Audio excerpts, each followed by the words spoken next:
આવેલા Everest Onyx બિલ્ડિંગના છઠ્ઠા માળે સ્પામાં ભીષણ આગ લાગતા અફરાતફરી મચી।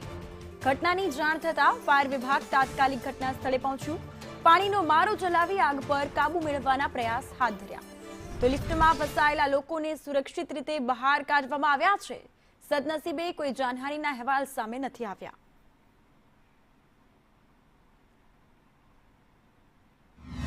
ઇલોરા પાર્ક વિસ્તારમાં ફાયરનો કોલ મળતા તુરંત જ વડીવાડી ફાયર સ્ટેશન ટીમ દ્વારા ઘટના સ્થળે પહોંચીને આગ કંટ્રોલ કરેલ છે।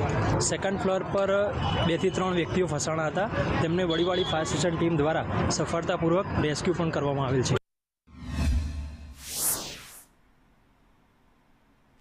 વધુ વિગતો સાથે વડોદરાથી અમારા સંવાદદાતા ચિરાગ પટેલ ફોન લાઈન પર જોડાઈ ગયા છે। ચિરાગ, અહીં વડોદરાની અલકાપુરી વિસ્તારમાં ભીષણ આગની આ ઘટના બની છે। આગ લાગવાના કારણો સામે આવ્યા છે, તેને લઈને કોઈ અપડેટ્સ? જી, ચોક્કસથી વાત કરીએ તો અલકાપુરી વિસ્તારમાં એવરેસ્ટ ઓનેક્સ નામની આ બિલ્ડિંગ છે, જે હમણાં જ નવી બનેલી છે અને તેના છઠ્ઠા માળા પર ખાનગી સ્પા ચાલી રહ્યું હતું। ત્યાં આ આગની ઘટના બની હતી। હાલ માહિતી એવી મળી રહી છે કે સ્પાર્ક થવાના કારણે આગની ઘટના બની હતી અને આગ ખૂબ જ ભીષણ પણ લાગી હતી। અંદરના ભાગે તમામ જે વસ્તુઓ હતો તે બળીને ખાક થઈ ચૂકી હતી। તે જ સમયે લિફ્ટમાં ઉપયોગ કરેલા કેટલાક વ્યક્તિઓ અચાનક લાઇટ બંધ થઈ જતા તેઓ બિલકુલ ફસાઈ ગયા હતા।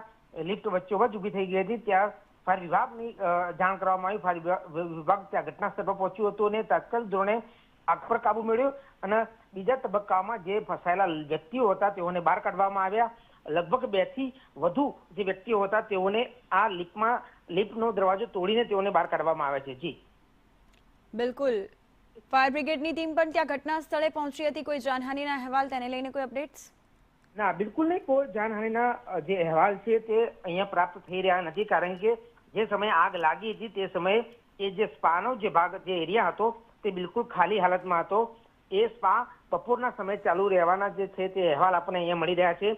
સાથે બાજુમાં આવેલી જે ઓફિસનો સમય છે તે 11 વાગ્યાનો હતો અને આ આગનો બનાવ જે હતો એ 10:30 વાગ્યાની આસપાસ બન્યો હતો। એટલે લોકો જે ઓફિસમાં આવતા હતા બિલકુલ નીચેના ભાગે ઉભા રહ્યા હતા અને એ દરમિયાન આગના ધુમાડા દેખાયા। લોકો ત્યાં ઉપર જવા માટે સખત મનાઈ સિક્યુરિટી દ્વારા કરવામાં આવી હતી। તેના કારણે જાનહાનિના તમામ સમાચાર છે આપણે પ્રાપ્ત થયા નથી અને જાનહાનિ થવા પામી ન હતી। બિલકુલ ચિરાગ, માહિતી બદલ આભાર।